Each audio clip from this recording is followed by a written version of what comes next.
السلام علیکم and good evening. بہت پیارا موسم کے ساتھ ایک اور بریکنگ نیوز. ایک چھکا کل لگا تھا. نائب وزیر اعظم ڈپٹی وزیر اعظم اسحاق ڈار بنے تھے اور ایک آج ادھر چھکا لگ گیا. کل باؤنڈری کے اس طرف لگا تھا, آج ادھر لگ گیا ہے. اور تازہ خبر آئی ہے, رانا ثناءاللہ ساڈا بھائی ہے. اور جناب رانا ثناءاللہ صاحب وفاقی وزیر بن گئے ہیں. ہاں جی, ہے نا حیرانگی والی بات.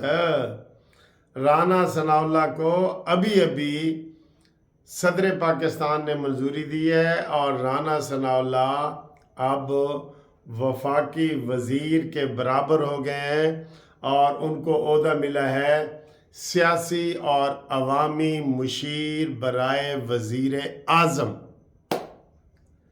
ہاں جی, بریکنگ نیوز ہے نا سر جی.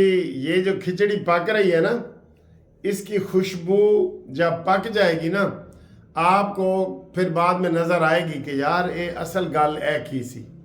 یہ کیا ہو رہا ہے آپ کو پتہ ہے؟ رانا ثناءاللہ کو ٹکٹ آفر کیا گیا سینٹ کا. رانا ثناءاللہ نے کہا جی نہیں. ان کو ضمنی الیکشن کا ٹکٹ اناؤنس کیا گیا, انہوں نے کہا نہیں. سعد رفیق صاحب کو الیکشن کا ٹکٹ دیا گیا, انہوں نے کہا نہیں شکریہ. اور خرم دستگیر اور یہ جو ٹیم ہے آپ کو پتہ ہی ہے, جو نواز شریف کی ٹیم سمجھی جاتی ہے میاں جوید لطیف سمیت, انہوں نے کہا نہیں جی اسی ہوں الیکشن نہیں لڑنا. ٹھیک ہے, تو کل یہ خبر آئی تھی اور یہ بجلی بن کے گری تھی دشمنوں پہ کہ نائب وزیر اعظم بن گئے جناب اسحاق ڈار, نواز شریف کا سمدی, اور آج یہ بجلی گری ہے. ویسے تو اصلی بجلی بھی گر رہی ہے, میں ابھی واک کر کے آ رہا ہوں. بڑی سر ٹھنڈی ہوا. یہ میں ڈبل قمیض پہن کے گیا ہوں, اس کے اوپر میں نے یہ قمیض بھی پہنی ہوئی تھی. یہ اب بڑی سردی لگی ہے مجھے, جو ہے نا وہ پارک میں آیا ہوں, پھر میں گرم پانی سے نہایا ہوں اور نہا کے پھر میں نے بہت مزے کی کڑاکے دار چائے پی ہے. جب میں چائے پی رہا تھا اور مجھے بڑا سواد اور مزہ آ رہا تھا, ٹھنڈ کی چائے کا مزہ آتا ہے نا, ٹھنڈ ہو نا تو چائے کا مزہ آتا ہے.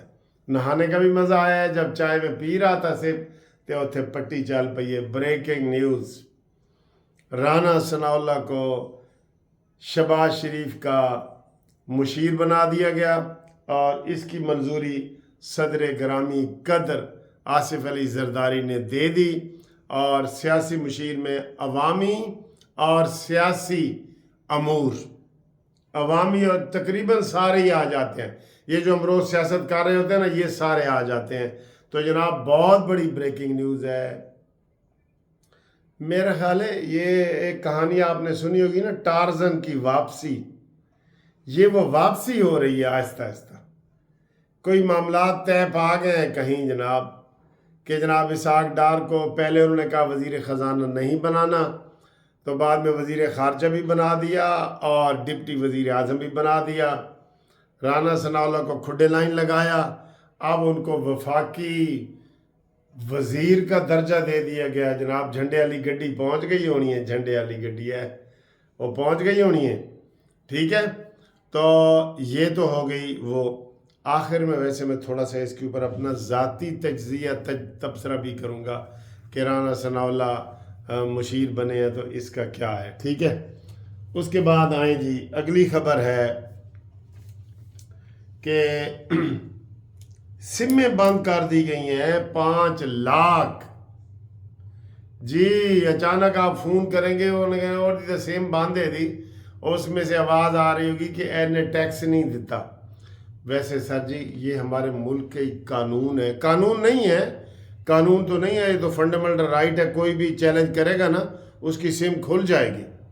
یہ میں بتا رہا ہوں, جو آئین کا آرٹیکل 25 4 7 5 یہ 25 1 سے لے کے 25 تک سارے یہ تحریر, تقریر, گفتگو, بزنس, کاروبار, یہ سب آئین میں لکھا گیا ہے کہ آپ کو اجازت ہے اس کی. ٹھیک ہے, تو یہ جناب علی سمیں بند کر دی گئی ہیں 5 لاکھ کہ آپ ٹیکس دیں. ہو سکتا ہے ان کا کوئی پرانا ٹیکس بھی رہتا ہو. ہم تو ہر سال ٹیکس دیتے ہیں اور ہمیں بڑی فکر ہوتی ہے کہ جناب ستمبر تک ٹیکس دینا ہے. بلکہ میں تو 3 دن پہلے اپنے وہ وکیل کو کہہ رہا تھا یار میرا ٹیکس. انہوں نے کہا سر جی حالے اگست تو بعد ہی دینا ہے, تسی حالے فکر نہ کرو. اچھا جی, 5 لاکھ سمیں بند کر دی گئی ہیں. یہ زیادتی ہے. یہ جو اوورسیز سے لوگ آتے ہیں نا, اس دفعہ میری بہو آئی ہے تو ایئرپورٹ پہ ہی جناب ان کا موبائل کام کرنا بند کر دیا. تو پتہ چلا کہ وہ جی 6 مہینے پہلے آئی تھی نا, تو ایک دفعہ کی اجازت ہے تو باقی بند. سر یہ کیوں ظلم کر رہے ہو, یہ کیسے ظلم کر رہے ہو؟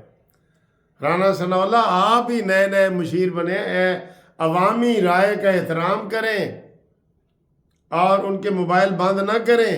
جو 15 دن 20 دنوں کے لیے مہمان بن کے آتے ہیں, آپ ایئرپورٹ پہ ان کی سم بند کر دیتے ہیں. ادھر سے ہی پرابلم شروع ہو جاتے ہیں جی کہ وہ اب رابطہ ہی نہیں ہو رہا جی, کیسے رابطہ کریں؟ یار یہ کیا ظلم ہے. دنیا کے کسی ایئرپورٹ پہ کہیں ایسے نہیں ہوتا کہ آپ کی سم بند کر دی جائے, موبائل بند کر دیا جائے. بہرحال یہ آپ کو خبر ہم دے رہے ہیں. اچھا جی, اس کے بعد 9 مئی آنے والا ہے. 9 مئی کے حوالے سے ہم گورنمنٹ کو, شہباز شریف کو, اب رانا ثناء اللہ کو بھی یہ کہہ رہے ہیں کہ جناب یہ عوامی مسائل ہیں. 9 مئی, یہ کل 1 مئی ہے نا, 1 مئی سے لے کے 9 مئی تک ہر روز ان کا مکروہ چہرہ دکھاؤ لوگوں کو. ہر روز جنہوں نے شہیدوں کی نشانیاں مٹائیں, ایم عالم کا جہاز تباہ کیا, انہوں نے ایئر فورس پہ حملے کیے, انہوں نے کور کمانڈر ہاؤس پہ حملے کیے, انہوں نے پشاور سکولوں پہ حملے کیے. ان کا عوام کا چہرہ دکھاؤ. یہ دوبارہ سر اٹھانے کی کوشش کر رہے ہیں, یہ دوبارہ سر اٹھانے کی کوشش کر رہے ہیں. 9 مئی اس کو ایسے نہ گزرنے دیں پلیز. پلیز ہماری بات مانیں. یہ مانے بات, کسی کی بھی نہ مانے. شہباز شریف صاحب عوام کی بات مانے اور یہ وہ کرے, ٹھیک ہے. اس کے علاوہ جناب آج ابھی ایک اور خبر یہ آئی ہے, وہ بھی بریکنگ نیوز ہی ہے. لاہور کے 50 مقامات پر انٹرنیٹ کی وائی فائی فری کر دی گئی ہے. اور مریم نواز صاحبہ نے کہا جی کہ اس کو میں پورے صوبے تک پھیلاؤں گی. اس کا ٹرائل ہوتا ہے نا, شروع کرتے ہیں کہ یار یہ کر رہے ہیں کہ یہ قابل عمل ہے یا نہیں, یا ہیک ہو جائے گا یا کام نہیں کرے گا. تو 50 جگہوں پہ لگا دیا گیا ہے, اور 50 جگہوں کے بعد یہ اب فیصل آباد میں, ملتان میں, پنڈی میں, ہر جگہ چھوٹے بڑے شہروں میں یہ لگے گا. یہ مریم نواز صاحبہ کا آج کا اعلان ہے. تو یہ بھی جناب فی الحال لاہوریوں کو مبارک, اس کے بعد پورے پنجاب کو مبارک. اس کے علاوہ ایک اور خبر, امین گنڈا پوری نے دھمکی دی ہے کہ جناب 1650 ارب واپس کرو اور میں لے کے رہوں گا. اور کھوتے ہو, آرام سے کوئی بات کرنا تمہیں نہیں آتی؟ بیٹھ کے مذاکرات کرنے تمہیں نہیں آتے؟ ان سے عذاب کو مذاکرات کریں. اگر یہ لمبی چوڑی گفتگو اتنی گز بھر زبان والی بات کریں یہ, تو ان کو کہیں کہ جناب کہیں وہی جو سعد رفیق نے پرسوں کہا ہے کہ یہ اگر نہیں مانیں گے تو گورنر راج کی آپشن موجود ہے, آئینی آپشن موجود ہے. پیپلز پارٹی اور نون لیگ نہیں چاہتی کہ گورنر راج ہو, لیکن اگر یہ ایسی باتیں کریں گے گن پوائنٹ پہ تو کیا ان کو ہم چھوڑ دیں؟ یہ نہیں ہو سکتا, ٹھیک ہے. لہٰذا ان کے اوپر جناب اس کے بیان کا نوٹس لیا جائے. جو پہلے اس نے کہا ہے کہ ہم اسلام آباد پہ قبضہ کریں گے, اس بیان کا بھی نوٹس لیا جائے اور ان کے اوپر کارروائی کی جائے. اور جو نئے دوست ہمارے شامل ہو رہے ہیں گروپ لائف انشورنس میں, ریٹائرڈ ملازمین, ان کو ہم ویلکم کر رہے ہیں.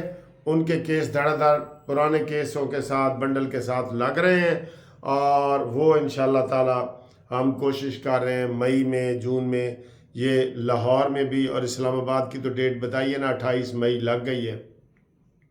28 مئی ویسے ہمارا یوم تکبیر بھی ہوتا ہے, پتہ نا, جس دن نواز شریف صاحب نے دھماکے کیے. اور نواز شریف نے آتے ہی کہا تھا کہ جناب اسی 9 مئی والے نہیں ہے گے, اسی 28 مئی والے. کیا بات ہے سر جی, کیا بات ہے. اچھا, تو گروپ لائف انشورنس کے آپ مجھے اپنا شناختی کارڈ بھیجیں ریٹائرڈ ملازمین، اور مجھے وہ بھیجیں شناختی کارڈ کی کاپی، اور تھوڑی سی فیس بھی آپ کو ہم بتائیں گے، فون کریں اور آپ کا کیس مین کیس کے ساتھ لگ جائے گا۔ یہ 4 سال کے بعد کیس لگا ہے، اس لیے آپ اس میں دیر کریں گے نا تو پھر ہو سکتا ہے آپ کو پھر 4 سال انتظار کرنا پڑے۔ یہ ہمارے عدالتی سسٹم ایسا ہے، ٹھیک ہے؟ تو لاہور کے بھی لگنے والے ہیں، اسلام آباد کے فکس ہو گئے ہیں، اور انشاءاللہ تعالی اب آپ کو ہم یہ بتا دیں کہ آپ ہم سے ٹیلی فون پہ رابطہ کریں 0300472552، اس کے اوپر آپ رابطہ کریں۔ آپ نے کاغذات مجھے موبائل پہ ہی بھیجنے ہیں، واٹس ایپ کے ذریعے تصویر کھینچ کے، ٹھیک ہے جی؟ تھینک یو، اللہ حافظ۔